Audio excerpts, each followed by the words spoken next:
বকছি তো, ধাড়ি মোষ, সংসারে কাজ নেই, এত সকালে ঘুম কেন?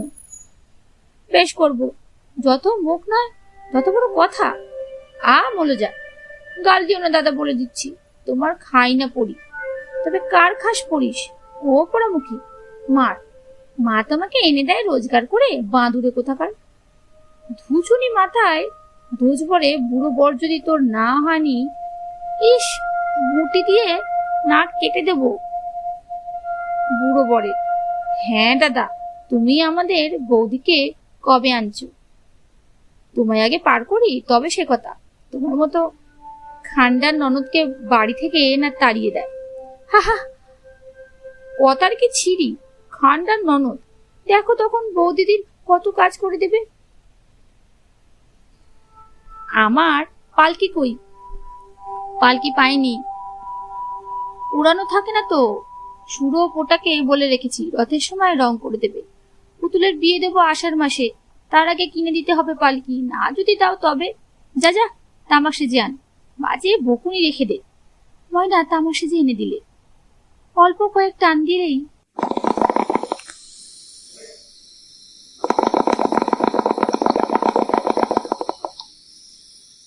নালুপাল একটা মাদুর দাওয়ায় টেনে নিয়ে শুয়ে পড়ল। গ্রীষ্মকাল, আতা ফুলের সুমিষ্টি গন্ধ বাতাসে, আকাশে সামান্য একটু জ্যোৎস্না উঠেছে কৃষ্ণা তিথির।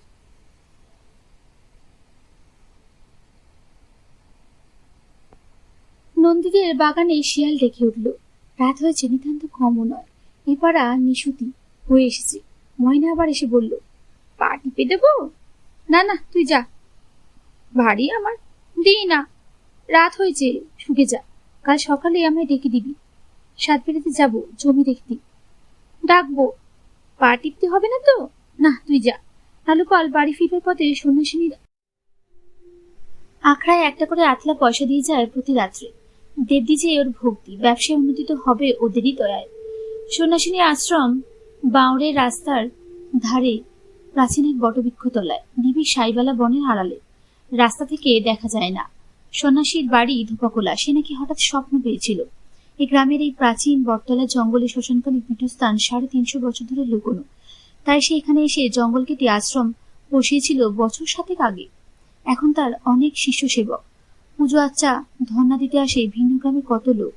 সন্ধ্যার পরে যারা আসে বৈচি গাছের জঙ্গল ঘেঁষে যে ঘরের নিচু ঘরখানা, যার মাথার ওপর বট গাছের ডালটা, সেখানে বাসা বেঁধেছে অজস্র বাবু। সেখানে ঝোলে কলাবাদুরের পাল। রাত্রের অন্ধকারে সেই ঘরটির দাওয়ায় বসে ওরা গাঁজার আড্ডা জমায়।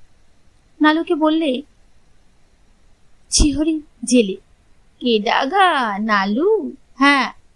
কি করতে এলে? মায়ের বৃত্তিটা দিয়ে যাই, রোজ আসি। বৃত্তি? হ্যাঁ গা, কত? 10 করা 8 পয়সা। বসো, একটু ধোঁয়া ছাড়বো না? না, ওসব আমার চলে না। বসো তোমরা। আর কে কে আছে? নেই এখন কেউ। হরিবৈষ্ণব আছে, মনোযোগী আছে, দাড়ি কর্মকার আছে, হাফেজ আছে, মনসুর নিকিরি আছে। নালু কি একটা কথা বলতে গিয়ে বড় অবাক হয়ে গেল। তার চোখকে যেন বিশ্বাস করা শক্ত হয়ে উঠল। দেওয়ান বাড়ির জামাই বাড়ুজ্জি মশাইকে সে হঠাৎ দেখতে পেলে অশ্বত্থতলার দিকে আসতে। কি এখানে গাঁজার আড্ডায়? নালু দাঁড়ালো চুপ করে দেওয়ার বাইরে ছেচতলায়। ভবানী বাড়ুজ্জি এসে বটতলায় বসলেন আসনের সামনে। মূর্তি নেই, ত্রিশূল বসানো সিঁদুরলেপা একটা উঁচু জায়গা আছে গাছতলায়। আসন বলা হয় তাকে। ভবানী বাড়ুজ্জি এক কোণে বসে থাকবার পরে সন্ন্যাসিনী সেখানে এসে বসলো তার পাশে। সন্ন্যাসিনীর রং কালো, বয়স 35-36, মুখশ্রী তারকা রাক্ষসীকে লজ্জা দেয়। মাথার দুদিক থেকে দুটো লম্বা জট এসে কোলের উপর পড়েছে। ভবানী বললে, কি খেপি, খবর কি? ঠাকুর, কি খবর বলো? সাধনা টাধনা করছো? আপনাদের দয়া, যেতে হারিডোম। কি সাধনা করব আমরা ঠাকুর? আজও আসন সিদ্ধি হলো না দেবতা। আমি আসবো সামনের অমাবস্যাতে, দেখিয়ে দেব প্রণালীটা। ওসব হবে না ঠাকুর, আর ফাঁকি দিও না, আমাকে শেখাও। দূর খেপি, আমি কি জানি? তার দয়া। আমি সাধন ভোজন করিও নি, মানিও নি, তবে দেখি তোমাদের এই পর্যন্ত। আমায় ঠকাতে পারবে না ঠাকুর। তুমি রোজ এখানে আসবে সন্ধ্যের পর, যত সব অজ্ঞান লোকেরা ভিড় করে রাত দিন। নিয়ে এসো ওষুধ, নিয়ে এসো মামলা জেতা ছেলে হওয়া। সে তোমারই দোষ, সেটা না করতেই পারতে গোড়া থেকে। ধর্ণা দিতে দিলে কেন? তুমি ভুলে যাচ্ছ এ জায়গাটা গোড়া সাহেবের বাংলা নয়। তবে এত লোক আসে কেন? ধর্মের জন্য নয়, অবস্থা ঘোরাবার জন্য, মামলা জেতবার জন্য।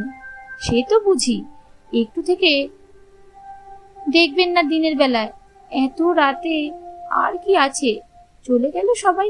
কি বিপদ যে আমার, সাধন ভজন সব যেতে বসেছে। ডাক্তার বদ্যি সেজে বসেছি, শুধু রোগ সারাও আর রোগ সারাও। নালুপাল এসব শুনে কিছু বুঝলে কিছু বুঝলে না। ভবানী বাড়ুজ্যেকে সে অনেকবার দেখেছে, দেওয়ান মহাশয়ের জামাই সুচেহারার লোক বটে, দেখলে ভক্তি হয়। বাড়ি ফিরে মাকে সে বললে, একটা চমৎকার জিনিস দেখলাম আজ। সন্ন্যাসিনীর গুরু হলেন আমাদের দেওয়ানজির ভগ্নিপতি বড় দিদি ঠাকুরনের বর, 3 দিদি ঠাকুরনেরই বর। সব কথা বুঝলাম না কি বললেন, কিন্তু সন্ন্যাসিনী যে অত বড় সে একেবারে ততস্থ। দিলু বললে, এত রাত করলে আজ? ভাত চড়িয়ে গেল। নীলু দিকে আয়, জায়গা করে দে। বিলু কোথায়? নীলু চোখ মুছতে মুছতে এলো, রান্নাঘরে দাওয়া ছাড় দিতে দিতে বললে, বিলু ঘুমিয়ে পড়েছে। কোথায় ছিলেন নাগর এত রাত অব্দি? নতুন কিছু ছুটলো কোথাও? ভবানী বাড়ুজ্যে অপ্রসন্ন মুখে বললে, তোমার কেবল যত হি হি। হ্যাঁ, হাসলেই মিটে গেল। কি করতে হবে শুনি তবে। দেখো গে লোকে কি করছে, মানুষ হয়ে জন্মে আর কিছু করবে না, শুধু খাবে আর বাজে বকবে। ওগো, অত উপদেশ দিতে হবে না আমার। আপনি পরকালের ইহকালের সর্বস্ব আমাদের, আর কিছু করতে হয় সে আপনি করুন গিয়ে। আমরা ডুমুরের ডালনা দিয়ে ভাত খাবো আর আপনার সঙ্গে ঝগড়া করব, এতেই আমাদের সজ্ঞ। খেয়ে উঠে খোকাকে ধরুন। ভবানী খেয়ে উঠে খোকনকে আদর করলেন কতক্ষণ ধরে। 8 মাসের সুন্দর শিশু তিলুর খোকা। সে হাবলার মতো বিস্ময়ের দৃষ্টিতে বাবার মুখের দিকে চেয়ে থাকে, তারপর অকারণে একগাল হাসি হাসে দন্তবিহীন মুখে বলে ওঠে, ভবানী বলেন, ঠিক ঠিক ঠিক ঠিক বাবা। খোকা বিস্ময়ের দৃষ্টিতে নিজের হাতখানা নিজের চোখের সামনে ঘুরিয়ে ঘুরিয়ে দেখে, যেন কত আশ্চর্য জিনিস। ভবানীর সামনে অনন্ত আকাশের এক ফালি। কাশবনে জোনাকি জ্বলছে, অন্ধকারে পাকা ফুলের গন্ধের সঙ্গে বনমালতী ও ঘেটকোল ফুলের গন্ধ। নক্ষত্র উঠেছে এখানে ওখানে আকাশে, কত বড় আকাশ, কত নক্ষত্র, চাঁদ উঠেছে কৃষ্ণা তৃতীয়ার পূর্ব দিগন্ত আলো হয়েছে। এই ফুল, এই অন্ধকার, এই অবোধ শিশু, এই নক্ষত্র ওঠা আকাশ, সবই এক হাতে তৈরি বড় ছবি। ভবানী অবাক হয়ে যান ওর খোকার মতোই। তিলু বললে, খোকনের ভাত দেবেন কবে? ভাত হবে উপনয়নের সময়। ও মা, সে আবার কি কথা? তা হয় না, আপনি অন্নপ্রাশনে দিনক্ষণ দেখুন। ও বললে চলবে না। তোমাদের বাঙাল দেশে একরকম, আমাদের আর একরকম। ওসব চলে না আমাদের নদী শান্তিপুরের সমাজে। তুমি ওকে একটু আদর করো দেখি। তিলু তার সুন্দর মুখখানি খোকনের মুখের দিকে নিয়ে গিয়ে কানের মাকড়ি তুলে দিয়ে অনবদ্র ভঙ্গিতে আদর করতে লাগলো। ও খোকন, ও শুনলু? তুমি কার খোকন? তুমি কার শুনলু? কার মানকু? সঙ্গে সঙ্গে খোকন মায়ের চুল ক্ষুদ্র একরতির হাতের মতো দিয়ে আকর্ষণে টেনে এনে মায়ের মাথার উটন্ত কালো চুলের কয়েক গাছি নিজের মুখের কাছে এনে খাবার চেষ্টা করলে। তারপর দন্তবিহীন একগাল হাসি হাসলে মায়ের মুখের দিকে চেয়ে। ভবানী বাড়ুজ্যে একবার আকাশের দিকে চাইলেন, নক্ষত্র খচিত অনন্ত আকাশ, নিচে এই মা ও ছেলের ছবি। অমনি স্নেহময়ী মা আছেন এই বিশ্ব প্রকৃতির মধ্যে লুকিয়ে, নইলে এই মা, এই স্নেহ এখানে থাকতো না। ভবানী বাড়ুজ্যে ভাবে, ভবানী কত পথে পথে বেরিয়েছেন, কত পর্বতে সাধু সন্ন্যাসীর খোঁজ করেছেন, কত যোগাভ্যাস করেছেন। আজকাল এই মা ছেলের গভীর যোগাযোগের কাছে তার সকল যোগ ভেসে গিয়েছে। অনুভূতি সর্বশ্রয়ী, সর্বমঙ্গলকর। সে অনুভূতির দ্বারপথে বিশ্বের রহস্য যেন সবটা চোখে পড়ল। কোন শাশ্বতীর অমরত্ব আসা যাবার পথেই এই রেখাই যুগে যুগে কবি, ঋষি ও মরমী সাধকেরা খোঁজেননি কি? তিনি আছেন, তাই এই মা আছে। ছেলে আছে, ফুল আছে, স্নেহ আছে, আত্মত্যাগ আছে, সেবা আছে, প্রেমিকা আছে, প্রেমিক আছে। ভবানীর মনে আছে তিনি একবার কানপুরে একজন প্রসিদ্ধ খেয়াল গায়কের গান শুনেছিলেন। তার নাম ছিল কানাইয়ালাল সান্তারা। প্রসিদ্ধ গায়ক হনুমান দাসজির তিনি ছিলেন গুরু ভাই। অস্থায়ী বাণীটি শ্রোতাদের সামনে নিখুঁত পাকা সুরে শুনিয়ে নিয়ে তারপরে এমন সুন্দর অলঙ্কার সৃষ্টি করতেন, এমন মধুর সুরলরোহী ভেসে আসত তার কণ্ঠ থেকে সুরপুরের বীণা নিক্ষণের মতো, যে কতকাল আগে শুনলেও আজও যখনই চোখ বোঝেন ভবানী শুনতে পান ৩০ বছর আগে শোনা সেই অপূর্ব দরবারি কানাড়া সুরপুঞ্জ। বড় শিল্পী সবার অলক্ষ্যে কখন যে মনোহরণ করেন, কখন তার অমর বাণীর দরদের সঙ্গে প্রবেশ করিয়ে দেন মানুষের অন্তরতম অন্তরটিতে, ভবানী বিস্মিত হয়ে উঠলেন। এই মা ও শিশুর মধ্যেও সেই অমর শিল্পীর বাণী অন্য ভাষায় লেখা আছে, কেউ পড়তে পারে, কেউ পারে না। বাইরে বাঁশ গাছে রাতচরা কি পাখি ডাকছে, জিউল গাছের বউলের মধু খেতে যাচ্ছে পাখিটা। জেলেরা আলোয় মাছ ধরছে বাওরে, ঠক ঠক শব্দ হচ্ছে তার। আলোয় মাছ ধরতে হলে নৌকার ওপর ঠক ঠক শব্দ করতে হয়। এ ভবানী বাড়ুচে এদেশে এসে দেখেছেন বেশ দেশ। ইচ্ছামতি স্নিগ্ধ জলধারা তার মনের ওপরকার কত ময়লা ধুয়ে মুছে দিয়েছে। সংসারে রহস্য যারা প্রত্যক্ষ করতে ইচ্ছে করে তারা চোখ মুখানো বেড়া সব সময় সংসার বর্জন করে নয়, সংসারে থেকেই সেই দৃষ্টি লাভ করতে পারার মন্ত্র ইচ্ছামতি যেন তাকে দান করে। কলম্বনা অমৃত ধারাবাহিনী ইচ্ছামতি। যে বাণী মনে নতুন আশা আনন্দ আনে না, সে আবার কোন ঈশ্বরের বাণী? তিনি বললে, সত্যি বলুন, কবে ভাত দেবে? তুমিও যেমন আমরা গরিব, তোমার বাপের বাড়ির মান বজায় রেখে দিতে গেলে কত লোককে নিমন্ত্রণ করতে হবে, সে এক হই হই কাণ্ড হবে। আমি ঝামেলা পছন্দ করিনি, সব ঝামেলা পোয়াবো আমি, আপনাকে কিছু ভাবিতে হবে না, যা বোঝো করো। খরচ কেমন হবে?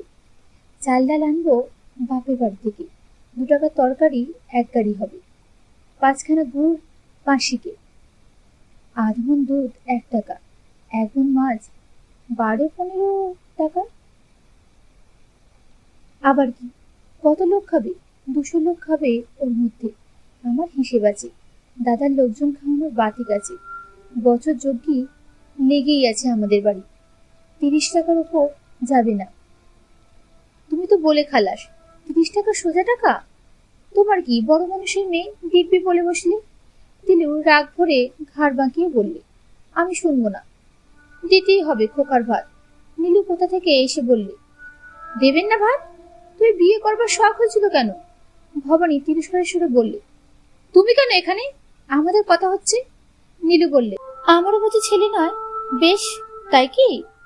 তাই এই খোকনের ভাত দিতে হবে সামনের দিনে। ভবানী বাড়ুচের নবজাত পুত্রটি অন্নপ্রাশন। তিলু রাত্রে নাড়ু তৈরি করলে পাড়ার মেয়েদের সঙ্গে পুরো 5 ঝুড়ি। খোকা দেখতে খুব সুন্দর, যে দেখে সেই ভালোবাসে। তিলু খোকার জন্য 1 ছড়া সোনার হার গড়িয়ে দিয়েছে দাদাকে বলে।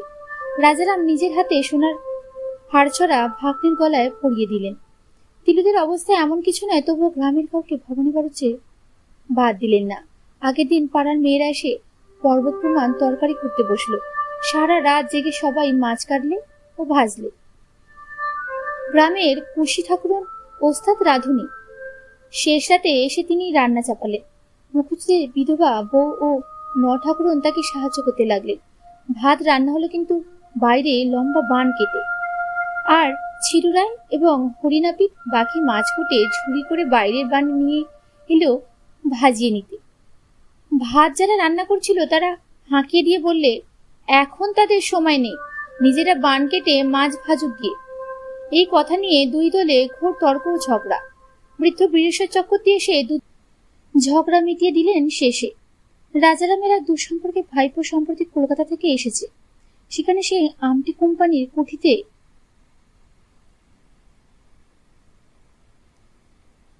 কলনবিশ গলায় পইতে মালার মতো জড়িয়ে রাঙা গামছা কাঁধে সে রান্নার তদারক করে বেড়াচ্ছিল।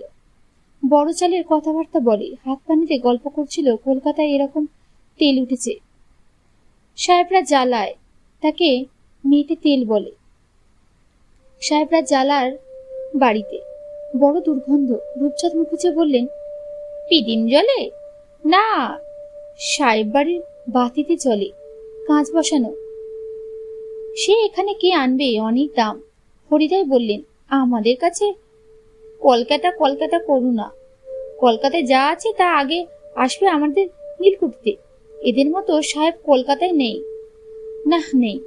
কলকাতার কি দেখেছো তুমি? কখনো গেলে না তো? নৌকা করে চলো, নিয়ে যাব। আচ্ছা, নাকি কলের গাড়ি উঠেছে সাহেবদের দেশে? নীলকুঠি নদের চাঁদ মণ্ডল শুনেছে ছোট সাহেবের মুখে, ওদের দেশ থেকে নাকি কাগজে ছিপে পাঠিয়েছে কলের গাড়ি। ভবানী বাড়ুচে খোকাকে কোলে নিয়ে পাড়া প্রদক্ষিণ করতে চললেন। পেছনে পেছনে স্বয়ং রাজারাম চললেন ফুল আর খই ছড়াতে ছড়াতে। দিনু মুচি ঢোল বাজাতে বাজাতে চলল, বাঁশি বাজাতে বাজাতে চলল তার ছেলে। রায়পাড়া, ঘোষপাড়া ও কুবের পাড়া ঘুরে এলেন ভবানী বাড়ুচে অতটুকু শিশুকে কোলে নিয়ে। বাড়ি বাড়ি শাঁখ বাজতে লাগলো। মেয়েরা ঝুঁকে দেখতে এলো খোকাকে। ব্রাহ্মণ ভোজনের সময় নিমন্ত্রিতদের মধ্যে পরস্পর প্রতিযোগিতা হতে লাগলো, কে কত কলাইয়ের ডাল খেতে পারে, কে কত মাছ খেতে পারে। মিষ্টি শুধু নারকেল নাড়ু খেতে বসে অনেকে বললেন, এমন নারকেলের নাড়ু তারা অনেককাল খাননি। অন্য কোনো মিষ্টির রেওয়াজ ছিল না দেশে। এক একজন লোক 7-8 গন্ডা নারকেলের নাড়ু আর কতগুলো অন্নপ্রাশনের জন্য ভাজা আনন্দ নাড়ু উড়িয়ে দিলে অনায়াসে। ব্রাহ্মণ ভোজন প্রায় শেষ হয়েছে এমন সময় কুখ্যাত হলা পেকে বাড়িতে ঢুকে সাষ্টাঙ্গে প্রণাম করলে ভবানী বাড়ুজ্যেকে। ভবানী ওকে চিনতেন না, নবাগত লোক এ গ্রামে। অন্য সকলে তাকে খুব খাতির করতে লাগলো। রাজারাম বললেন, এসো বাবা হলধর, বাবা বসো। ফণী চক্রবর্তী বললেন, বাবা হলধর, শরীর গতিক ভালো? দুর্দান্ত ডাকাতের সর্দার, রণকাপড়ে 40 ক্রোশ রাস্তা রাতারাতি পার হওয়ার ওস্তাদ। অগুন্তি নরহত্যাকারী ও লুটেরা সম্প্রতি জেল ফেরত হলাপেকে সবিনয়ে হাত জোর করে বললে, আপনাদের শ্রীচরণে আশীর্বাদ দে বাবা ঠাকুর। কবে এলে? এলাম শনিবার বেনবেলা বাবা ঠাকুর। আজ এখানে দুটো পেশাদ পাবো ব্রাহ্মণের পাতের। হ্যাঁ হ্যাঁ বাবা বসো। হলাপেকে নীলকুঠির কোর্টের বিচারে ডাকাতির অপরাধে 3 বছর জেলে প্রেরিত হয়েছিল। গ্রামের লোকে সবাই দেখলে সে খালাস পেয়ে গিয়েছে। ওর চেহারা দেখবার মতো বটে, যেমন লম্বা তেমনি কালো, দশাশই সাজোয়ান পুরুষ। এক হাতে বনবন করে ঢেকি ঘোরাতে পারে, অমন অন্য হাতে লাঠি। একেবারে নির্ভীক। নীলকুঠির মন্দির সাহেবের টমটম গাড়ি উল্টে দিয়েছিল ঘোড়ামারির মাঠের ধারে। তবে ভরসা এই দেবদ্বিজে নাকি ওর অগাধ ভক্তি। ব্রাহ্মণের বাড়ি সে ডাকাতি করেছে বলে শোনা যায়নি, যদিও এ কথায় খুব বেশি ভরসা পান না এই অঞ্চলের ব্রাহ্মণেরা। হলাপেকে খেতে বসলে সবাই তাকে ঘিরে দাঁড়ালো। সবাই বলতে লাগলো, বাবা হলধর, ভালো করে খাও। হলধর অবশ্যই বলবার আবশ্যক রাখেনি না। 2 কাঠা চালের ভাত, 2 হাঁড়ি কলাইয়ের ডাল, 1 হাঁড়ি পায়েস, 18 ঘন্টা নারকেলের নাড়ু, 1 খোড়া অম্বল আর 2 কোটি জল খেয়ে সে ভোজন পর্ব সমাধান করল। তারপর বললে, খোকার মুখ দেখবো। তিলু শুনে ভয় পেয়ে বললে, ও মা, ও খুনি ডাকাত, ওর সামনে খোকারে বার করবো না আমি। শেষ পর্যন্ত ভবানী বাড়ুচে নিজে খোকাকে কোলে নিয়ে হলাপেকে কোলে তুলে দিতেই সে গাঁট থেকে 1 ছোড়া সোনার হার বের করে খোকার গলায় পরিয়ে দিয়ে বললে, আমার আর কিছু নেই দাদা ভাই, এ ছিল তোমারে দিলাম, নারায়ণের সেবা হলো আমার। ভবানী সন্দিগ্ধ দৃষ্টিতে হার ছোড়ার দিকে চেয়ে বললে, না, এ হার তুমি দিও না। দামি জিনিসটা কেন দেবে, বরং কিছু মিষ্টি কিনে দাও। হলাপেকে হেসে বললে, বাবা ঠাকুর, আপনি যে ভাবছেন তা নয়, এই লুটের মাল নয়, আমার ঘরের মানুষের গলার হার ছিল। তুমি স্বর্গে গিয়েছে আজ 22-23 বছর। আমার ভিটেতে ভাড়ের মধ্যে পোতা ছিল। গালেরে তুলে তেঁতুল দিয়ে মেজেছি, অনেক পাপ করেছি জীবনে। ব্রাহ্মণকে আমি মানি নে বাবা ঠাকুর। সব দুষ্টু। খোকা ঠাকুর নিষ্পাপ নারায়ণ, ওর গলায় হাড় পরিয়ে আমার পরকালের কাজ হলো, আশীর্বাদ করুন। উপস্থিত সকলে খুব বাহবা দিলে ফলা পেকেকে। ভবানী নিজেকে বিপন্ন বোধ করলেন বড়। তিলুকে নিয়ে এসে দেখাতে তিলিও বললে, এ আপনি ওকে ফেরত দিন, খোকনে গলায় ও দিদি মন সরে না। নেবে না বলিনি ভাবছ? মনে কষ্ট পাবে। হাত জোর করে বললে, বলুক গে, আপনি ফেরত দিয়ে আসুন। সে আর হয় না। যতই পাপী হোক, মত হয়ে যখন মাপ চায়, নিজের ভুল বুঝতে পারে, তার উপর রাগ করি কি করে? না হয় এরপর হাড় ভেঙে সোনা গলিয়ে কোনো সৎ কাজে দান করলেই হবে।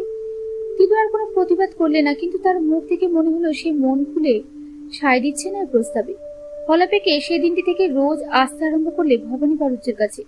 কোনো কথা বলে না, শুধু একবার খোকনকে ডেকে দেখে চলে যায়। একদিন ভবানী বললেন, শোনো, হ্যাঁ বসো। সামান্য বৃষ্টি হয়েছে বিকেলে, নিচে বাতাসে বকুল ফুলের সুগন্ধ।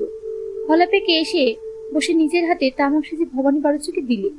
এখানে এসে যখনই এসে বসে, তখন যেন সে অন্যরকম লোক হয়ে যায়। নিজের মুখে নিজের কৃত নানা অপরাধের কথা বলে, কিন্তু গর্বের সুরে নয়, দুটি ক্ষীণ অনুতাপের সুর বরং ধরা পড়ে ওর কথার মধ্যে। বাবা ঠাকুর, যা করে ফেলেছি তার আর কি করব। সেবার গোসাই বাড়ি দোতলায় উঠলাম বাস দিয়ে। ছাদে উঠি দেখি স্বামী স্ত্রী শুয়ে আছে। স্বামী তেমনই জোয়ান, আমারে মারতে এলো বর্ষা তুলে। মারলাম লাঠি ছুড়ে। মেয়েটা আগে মল। স্বামী ঘুরে পড়ল, মুখি থান থান রক্ত উঠতে লাগলো। দুজনেই সাবার। বলো কি? হ্যাঁ বাবা ঠাকুর, যা করে ফেলেছি তা বলতি দোষ কি? তখন জৈবন বয়স ছিল, তা তো বুঝতাম না, এখন বুঝতে পেরে কষ্ট পাই মনে। রণপা, চলো কেমন, কত দূর যাও? এখন আর তত চড়ি নে। সেবার হলুদ পুকুরি ঘোষদের বাড়ি লুট করে রাত দুপুরের সময় রণপা চড়ি বেরোলাম। ভোরের আগে নিজের গায়ে ফিরলাম। 11 কোষ রাস্তা, ওর চেয়ে বেশি যাওয়া যায় না। একবার 15 কোষ পর্যন্ত গিলাম নন্দীপুর থেকে কামার পেরে, মুর্শিদ মোড়লের গোলাবাড়ি। এইবার ওসব ছেড়ে দাও, ভগবানের নাম করো। তাই তো আপনার কাছে যাতায়াত করি বাবা ঠাকুর। আপনাকে দেখে কেমন হয়েছে জানি না, মনটা কেমন করে ওঠে আপনাকে দেখলি। একটা উপায় হবেই, আপনার এখানে এলি। মনটা বলে, উপায় হবে? অন্যায় কাজ একেবারে ছেড়ে না দিলে কিন্তু কিছুই করতে পারা যাবে না বলে দিচ্ছি। হলাপেকে হঠাৎ ভবানী বাড়ুজ্যে পাঁচিয়ে বললে, আপনার দয়া বাবা ঠাকুর, আপনার আশীর্বাদে হলধর জমকেও ডরায় না। রণপা চড়িয়ে জমের মুন্ডু কেটে আনতে পারি, যেমন সেবার এনেলাম ঘোড়ের ডাঙায় তুষ্টু কোলের মুন্ডু। শূন্য সে গল্প? হলাপেকে অর্থহাস্য করে উঠল। ভবানী বাড়ুজ্যে দেখতে পেলেন পরকালের ভয়ে কাতর ভীরু হলধর ঘোষকে নয়, নির্ভীক দুর্জয় অমিতেজ হলাপেকে, যে মানুষের মুন্ডু নিয়ে খেলা করেছে যেমন কিনা ছেলেপিলেরা খেলে, পিটুলির ফল নিয়ে। এই বিশালাকায় বিশাল ভুজ হলাপেকে মোহাম্মদাগরের শ্লোক শুনবার জন্য তৈরি নেই। নরহস্তা দস্যু আসলে যা তাই আছে। ভবানী বাড়ুজ্যে 1.5 বছরের মধ্যেই এই গ্রামকে, এই অঞ্চলকে বড় ভালোবাসলেন। এমন ছায়াবহুল দেশ তিনি কোথাও দেখেননি জীবনে। বইচি, বাঁশ, নিম, সোদাল, রড়া, কচুলতার বনঝোপ, দিনে রাতে শালিক, দোয়েল, ছাতারে, আর বউ কথা কও পাখির কাকলি। ঋতুতে ঋতুতে কত কি বনফুলের সমাবেশ। কোনো মাসেই ফুল বাদ যায় না। বনে বনে ধুন্দুলের ফুল, রাধালতার ফুল, কেয়া, বিল্বপুষ্প, আমের বকুল, শুয়ো, বনচটকা, নাটাকাটার ফুল। ইচ্ছামতি ধারে এদেশে লোকের বাস নেই, নদীর ধারে বনঝোপের সমাবেশ খুব বেশি। ভবানী বাড়ুজ্যে একটি সাধন কুটির নির্মাণ করে সাধন ভোজন করবেন। বিবাহের সময় থেকেই এই ইচ্ছে ছিল তার। কিন্তু ইচ্ছামতি ধারে অধিকাংশ জমি চাষের সময় নীলকুঠির আমিনে নীলের চাষের জন্য চিহ্নিত করে যায়। খালি জমি পাওয়া কঠিন। ভবানী বাড়ুজ্য অবধ বৈষয়িক নন, ওসব জমি জমার হাঙ্গামে জড়ানোর চেয়ে নিস্তব্ধ বিকেলে দিব্যি নির্জনে গাঙ্গের ধারে এক যজ্ঞিডুবুর গাছের ছায়ায় বসে থাকে। বেশ কাজ চলে যাচ্ছে। জীবন কদিন, কেন বা ওসব ঝঞ্ঝাটের মধ্যে গিয়ে পড়বেন? ভালোই আছেন। তার এক গুরু ভ্রাতা পশ্চিমে মির্জাপুরের কাছে কোনো পাহাড়ের তলায় আশ্রমে থাকেন। খুব বড় বেদান্তের পণ্ডিত। সন্ন্যাশ্রমের নাম চৈতন্য ভারতী পরমহংসদেব। আগে নাম ছিল গোপেশ্বর রায়। ভবানীর সঙ্গে অনেকদিন একই টোলে ব্যাকরণ করেছেন। তারপর গোপেশ্বর কিছুকাল জমিদারের দপ্তরে কাজ করেন পাটুলি বলাগড়ের সুপ্রসিদ্ধ রায় বাবুদের এস্টেটে। হঠাৎ কেন সন্ন্যাসী হয়ে বেরিয়ে চলে যান সে খবর ভবানী জানেন না। কিন্তু মির্জাপুরের আশ্রমে বসবার পরে ভবানী বারোজকে 2-4খানা চিঠি দিতে। সেই সন্ন্যাসী গোপেশ্বর তথা চৈতন্য ভারতী পরমহংস একদিন এসে হাজির ভবানী বারুজের বাড়ি। এক মুখ আতকাচা দাঁড়ি, গেরুয়া পরনে, চিমটে হাতে, বগলে ক্ষুদ্র বিছানা। তিলু খুব যত্ন আদর করলে। ঘরের মধ্যে থাকবেন না, বাইরে বাঁশতলে একটা কম্বল বিছিয়ে বসে থাকেন সারাদিন। ভবানী বললেন, পরমহংসদেব, সাপে কামড়াবে, তখন আমায় দোষ দিও না যেন। চৈতন্য ভারতী বলেন, কিছু হবে না ভাই, বেশ আছি। কি খাবে? সব। মাছ মাংস? কোনো আপত্তি নেই, তবে খাই না আজকাল, পেটে সহ্য হয় না। আমার স্ত্রীর হাতে খাবে? সপা, যা তোমার ইচ্ছে। তিলুকে কথাটা বলতে তিলু বিনীতভাবে সন্ন্যাসীর কাছে এসে হাত জোর করে দাঁড়িয়ে বললে, দাদা। পরমহংস বললেন, কি? আপনি আমার হাতের রান্না খাবেন না? কারো হাতে খাইনি দিদি, তবে ইচ্ছে হয়ে থাকে রেঁধে দিতে পারো। মাছ মাংস করো না। মাছের ঝোল? না। কই মাছ দাদা? তুমি দেখছি নাছুরবান্ধা, যা খুশি করো কি। সেই থেকে তিলু শুচিশুদ্ধ হয়ে সন্ন্যাসীর রান্না রাঁধে। বিলু নীলু যত্ন করে খাবার আসন করে তাকে খেতে ডাকে। 3 বোনে পরিবেশন করে ভবানী বারুজ্জে ও সন্ন্যাসীকে। ইচ্ছামতির ধারে যজ্ঞিডুমুর গাছের তলায় সন্ধ্যার দিকে দুজনে বসেছে। পরমহংস বললেন, হ্যাঁ হে, একে রক্ষা নেই, আবার 3টি।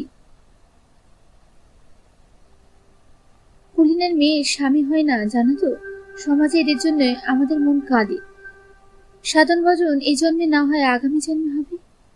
মানুষের দুঃখ তো খোঁজাই এই জন্মে। কি কষ্ট যে এদের। কুলিন ব্রাহ্মণের মেয়ে। মেয়ে 3টি বড় ভালো। তোমার খোকাকেও বেশ ভালো লাগলো। আমার বয়স হলো 52। ততদিন যদি থাকি ওকে পণ্ডিত করে যাব। তার যে বড় কাজ, ভক্তি শিক্ষা দিও। তুমি বৈদান্তিক সন্ন্যাসী, ভূতের মুখে রাম নাম। বৈদান্তিক হওয়া সহজ নয় যেন। বেদান্তকে ভালোভাবে বুঝতে হলে আগে ন্যায় মীমাংসা ভালো করে পড়া দরকার, নইলে বেদান্তে প্রতিপাদ্য বিষয় ঠিকমতো বোঝা যায় না। ব্রহ্মজ্ঞান অর্জন করা বড় কষ্টসাধ্য। আমাকে পড়াও না দিন কত।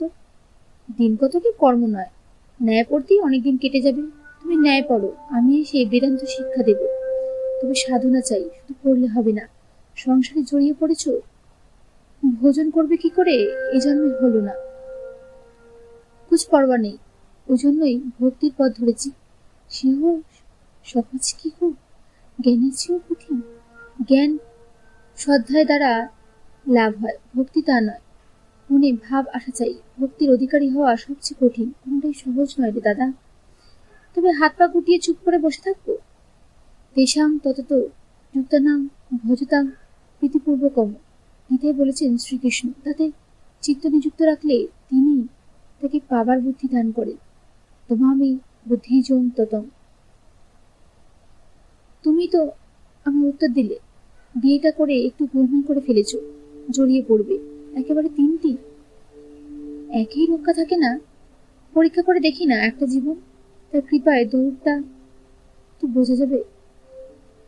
ভাগবতে সুখদেব বলেছেন, গৃহই দ্বারাং সুতৈষণা।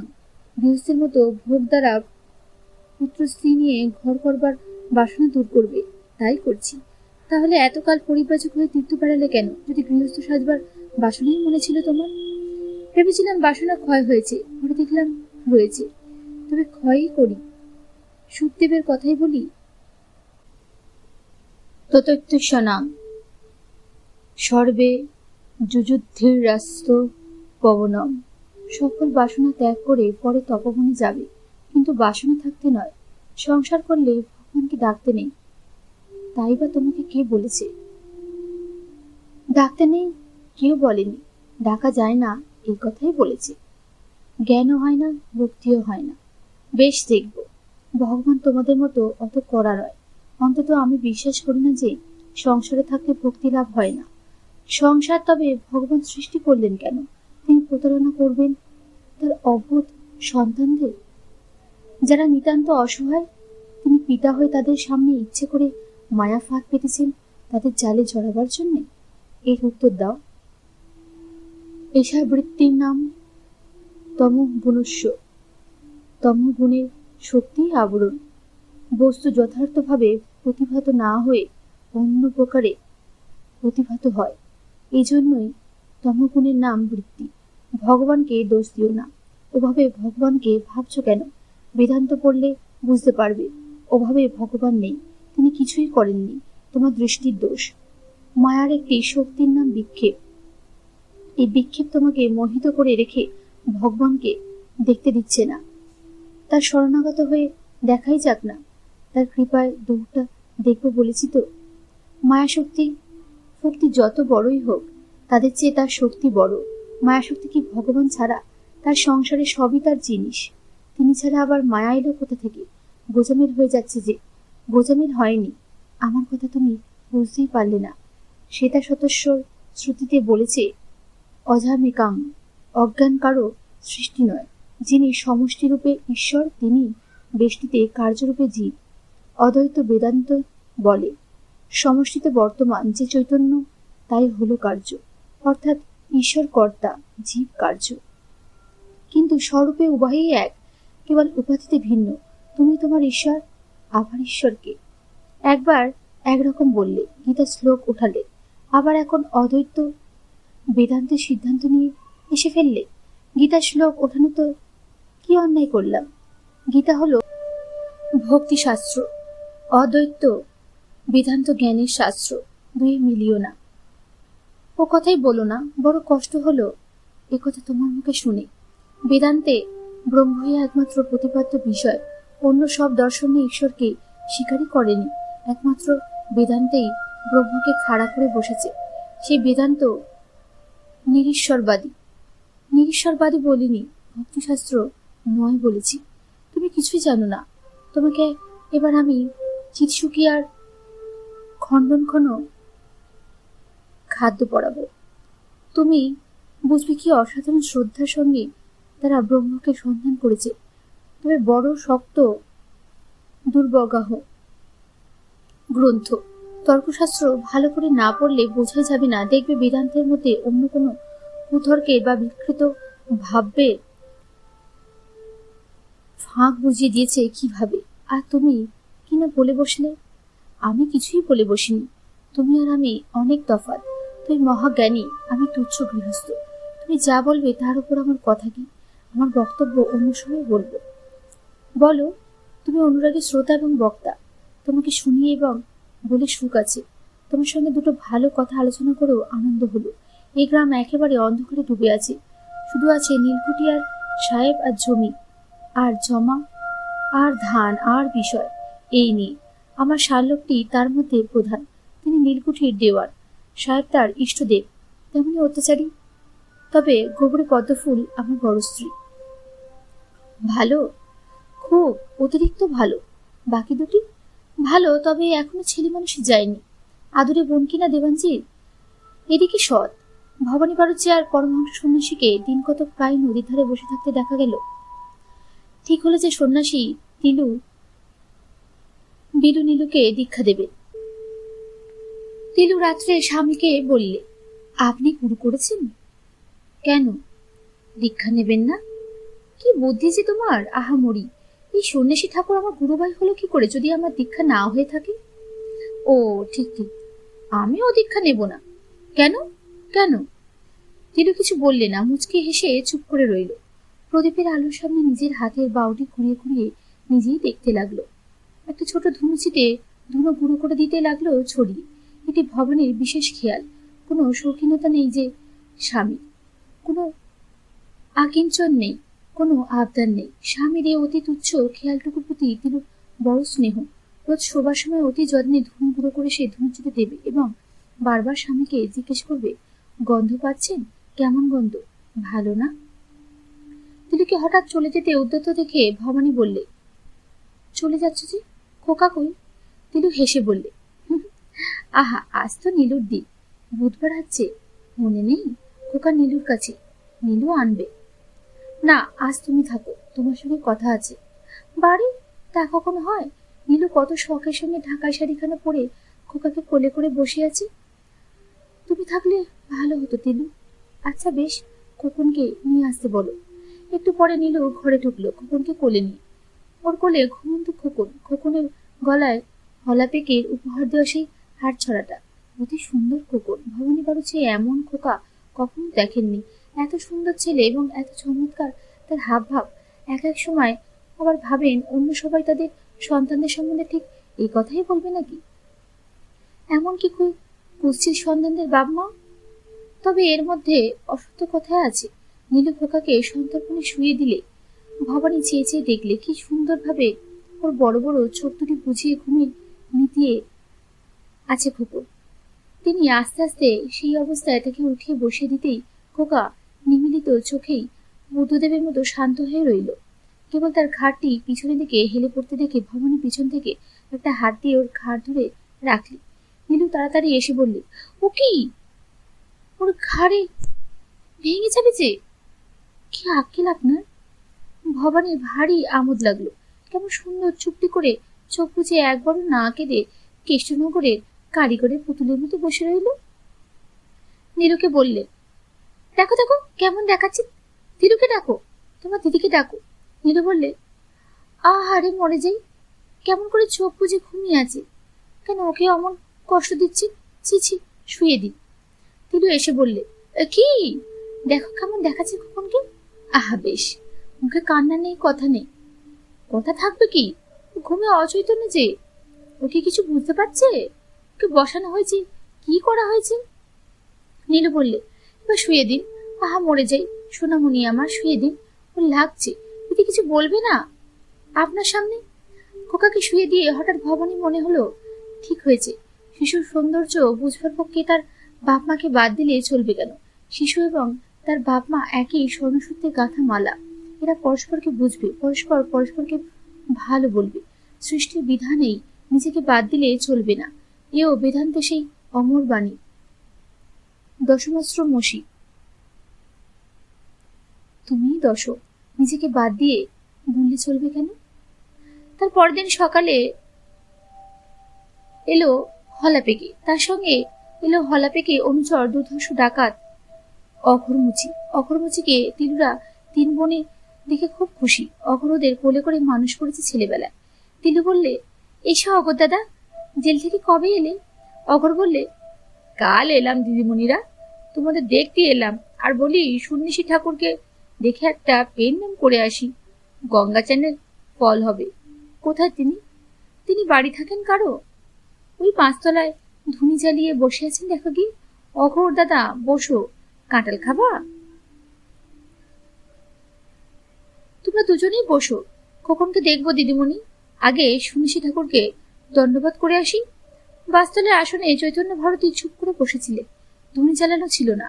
হলাপেকে আর অঘরমুচি গিয়ে সাষ্টাঙ্গ প্রণাম করলো। সন্ন্যাসী বললেন, কে? মোরা বাবা। হলাপেকে বললে, এ আমার সাকরেত অঘর, গাড়ো থেকে কাল খালাস পেয়েছে, এই গাঁয়ের বাড়ি। জেল হয়েছিল কেন? আপনার কাছে নুকোবো কেন বাবা, ডাকাতি করলাম দুজনে, দুজনের হাজত হয়ে। খুব শক্তি আছে তোমাদের দুজনেরই, ভালো কাজে সেটা লাগলে দোষ কি? দোষ কিছু নেই বাবা, হাত নিষ্পিস করে থাকতে পারিনি। চৈতন্য ভারতী বললে, হাত নিষ্পিস করুক, যে মনটা তোমাকে ব্যস্ত করে সেটা সর্বদা সৎ কাছে লাগিয়ে রাখো, মন আপনি ভালো হবে। হলাপেকে বসে বসে শুনলে। অকর্মচির ওসব ভালো লাগছিল না। সে ভাবছিল তিলু দিদিমণির কাছ থেকে একখানা পাকা কাঁঠাল চেয়ে নিয়ে খেতে হবে। এমন সময় নীলু সেখানে এসে ডাকলে, ও সন্ন্যাসী দাদা। চৈতন্য ভারতী বললেন, কি দিদি? পাকা কলা আর পেঁপে নিয়ে আসবো? ছ্যান হয়েছে? না হয়নি, তুমি নিয়ে এসো, ওতে কোনো আপত্তি নেই। আচ্ছা, এদেশে ছ্যান করা বলে কেন? কি বলবে? কিছু বলবে না, তুমি যাও। যশোরে বাঙাল সব কোথাকার, নিয়ে এসো কি খাবার আছে। অমনি বললি, কিন্তু আনবো না, সেটুকু বলে দিচ্ছি দাদা। ফলা পেকে দাঁড়িয়ে উঠে বললে, তাহলে মুই রন পাপড়ি? সন্ন্যাসী হেসে বললে, রন পাপড়ে কি হবে? আপনার জন্য কলা মূলো সঙ্গেরও করে নিয়ে আসি। নীলু দিদি তো চটে গিয়েছে, অঘরমুচি বললে, মোর জন্য একখানা পাকা কাঁঠাল। ও দিদিমণি, বড্ড খিদে লেগেছে। নীলু বললে, যাও বাড়ি গিয়ে বড় দিদি বলে ডাক দিও, বড় দিদি দেবে এখন। না দিদি, তুমি চলো, বড় দি এক্ষুনি বকবে এমন। গারদ খেটে এসেছি, কেন গিয়েছিলি, কি করেছিলি, সাত কৈফত দিতে হবে। সবাই তো জানে আমি চোর ডাকাত, খাতি পাইনি তাই চুরি ডাকাতি করি, খাতি পেলে কি আর করতাম। গ্রামে এসে যা দেখছি, চালের কাটা 2 আনা 10 পয়সা, তাতে কিছুদিন গারদে থাকলি কত ভালো। খাবো কেমন করে অত আখড়া চালের ভাত? ছেলে পেলে বা কি খাবো? কি বলেন বাবা ঠাকুর? সন্ন্যাসী বললেন, যা ভালো বোঝো তাই করবে বাবা, তবে মানুষ খুন করো না, ওটা করা ঠিক নয়। ফলা পেকে এতক্ষণ চুপ করে বসেছিল। মানুষ খুনের কথায় সে এবার চাঙ্গা হয়ে উঠল। ফলা আসলে হলো খুনি, অনেক মুন্ডু কেটেছে মানুষের। খুনের কথা পড়লে সে উত্তেজিত হয়ে ওঠে। চৈতন্য ভারতী সামনে এসে বললে, হাত জোর করি বাবা ঠাকুর, কিছু মনে করবেন না, একটা কথা বলি শুনুন। পাঞ্চিতে গায়ের মোড়লবালি সেবার ডাকাতি করতে গেলাম। যখন সিঁড়ি বেয়ে দোতলায় উঠছি তখন ছোট মোড়ল মনে আটকালে। ওর হাতে মাছ মারা কোঁচ, এক লাঠির গায়ে কোঁচ ছুঁড়ে ফেলে দিলাম। আমার সামনে লাঠি ধরতে পারবে কেন ছেলে ছোকরা? তখন সে ইঁট তুলে মারতে এলো। আমি ওরে বললাম, আমার সঙ্গে লাগ দিয়ে শোনা, সরে যাও। তা তার নিয়তি ঘুমিয়ে এসেছে, সে কি শোনে? আমায় একটা খারাপ গালাগালি দিলে, সঙ্গে সঙ্গে এক লাঠিতে ওর মাথাটা দোফাক করে দিলাম, উল্টে পড়িয়ে গড়িয়ে সিঁড়ির নিচে কুমড়ো গড়ান দিয়ে। নীলু বললে, ইস গো। চৈতন্য ভারতী মশাই বললেন, তারপর? তারপর শুনুন আশ্চর্য কাণ্ড। বড় মোড়লের পুতের বউ দিব্যি দশাশয়ী সুন্দরী, মনে হলো 18-20 বয়স। চুল এলো করে দিয়ে এই লম্বা সরকে নিয়ে দাঁড়িয়ে রয়েছে দোতলার মুখে সিঁড়ির নিচে, যেখান থেকে চাপা সিঁড়ি ফেলবার দরজা। ভারতী মশাই অনেকদিন ঘর ছাড়া, জিজ্ঞেস করলে, চাপা সিঁড়ি কি? নীলু বললে, চাপা সিঁড়ি দেখেননি? আমার বাপের বাড়ি আছে, দেখাবো। সিঁড়িতে উঠবার পর দোতলা যেখানে গিয়ে পা দেবেন, সেখান থেকে চাপা সিঁড়ি মাথার ওপর দিয়ে ফেলে দেয়। সে দরজার কপাট থাকে মাথার ওপর, তাহলে ডাকাতেরা আর দোতলায় উঠতে পারেনি। কেন পারবে না? ফলা পেকে উত্তর দিলে এ কথার। বললে, আপনাকে বুঝিয়ে বলতে পারলে না দিদিমণি, চাপা সিঁড়ি চেপে ফেলে দিলে আর দোতলায় ওঠা যায় না, বড় কঠিন হয়ে পড়ে। এমন সিঁড়ি যা তার মুখের কবাট জোড়া কুড়ুল দিয়ে চালা করা যায়। চাপা সিঁড়ির কবাট মাথার ওপর থাকে, কুড়ুল দিয়ে কাটা যায় না। বুঝলেন এবার? যাক, তারপর কি হলো? তখন আমি দেখছি কি, বাবা ঠাকুর সাক্ষাৎ কালী প্রীতিমে, মাথা চুল এলো, দশাশয় চেহারা, কি চমৎকার গরম পেটন, মুখ চোখ সরকি ধরেছে যেন সাক্ষাৎ দশভূজা দুর্গা। ঘাম তেল মুখে চকচক করছে, চোখ দুটোতে যেন আলো ঠিকরে বেরোচ্ছে। সত্যি বলছি বাবা ঠাকুর, অনেক মেয়ে দেখেছি, অমন চেহারা আর কখনো দেখিনি। আর সরকি চালানো কি, যেন তৈরি হাত ব্যাঁকা করে খোঁচা মারে, আর লাগলেই নাড়ি ভুড়ি নামিয়ে নেবে এমন হাতের ট্যাচা তাক। মনে মনে ভাবি, সাবাস মা বলিহারি, দুধ খেয়ে এলে বটে। তারপর তারপর চৈতন্য ভারতী অত্যন্ত উত্তেজিত হয়ে উঠলেন, সোজা হয়ে উঠে বসলেন ধুনির সামনে। একবার ভাবলাম যা থাকে কপালে লড়ে দেখব, তারপর ভাবলাম না, পিছু হটি, গতি কাজ ভালো না, আমি পিছিয়ে পড়ছি। বীরো হাঁড়ি বললে, পরক্ষণেই জিভ কেটে ফেলে বললে, এই দেখো, দলের লোকের নাম করে ফেললাম। কেউ জানে না যে বেটা আমাদের সাংরার লোক ছিল। যাক, আপনারা আর ওর কথা বলে দিতে যাচ্ছেন না নীলকুঠি সাহেবের কাছে? ভারতী মশাই বললেন, নীলকুঠি সাহেব কি করবে? সে কি বাবা ঠাকুর, এদেশে বিচার আচার সব তো কুঠি সাহেবরা করেন, আমরা আর অঘরের গারদ হয়েন, সে বিচার করেন ওই বড় সাহেব। তারপর শুনুন, বীর হাঁড়ি বেটা এগিয়ে এলো, আমাদের বললে, ধুয়ো, মেয়ে লোকের সঙ্গে লড়াইয়ে হেরে গেলি, এমনই মরদ। সিঁড়ির ওপর ধাপে দুপ করে উঠে গেল। আমি ঘুরে দাঁড়িয়েছি। মেয়ে লোকের গায়ে হাত দিলি বীর হাঁড়ির একদিন না আমার একদিন মুখ দেখে নেব। এমন সময় বাপরে বলে বীরহারি একেবারে চিৎকার হয়ে সিঁড়ির মুখে পড়ে গেল। তারপরই উঠে দুহাত তলপেটে দিয়ে কি একটা টানছে দড়ির মতো। আমি ভাবছি ওটা আবার কি, কাছে গিয়ে দেখি তলপেটে হাঁ করে ফুটো বেরিয়েছে। সেই ফুটো দিয়ে পেটে রক্তমাখা নাড়ির দড়ি মতো চলে গিয়েছে ওপরে সরকির ফলার আলোর কাছে গিথে।